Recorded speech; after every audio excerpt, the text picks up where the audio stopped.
നീ ആ ചാപ്റ്റർ ഇതുവരെയായിട്ടും ക്ലോസ് ചെയ്തില്ലേ?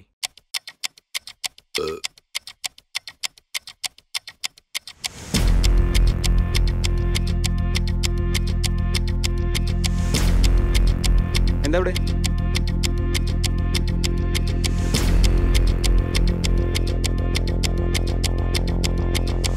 സംഭവം നടന്നത് 1-2 വർഷം മുൻപാണ്. നാളത്തോടെ നമ്മ ഹംപിക്ക് ട്രിപ്പിടാണ്. താനാരത് ചോദിക്കാൻ? എൻ്റെ കയ്യിലൊരു യമണ്ടൻ ഐഡിയ ഉണ്ട്.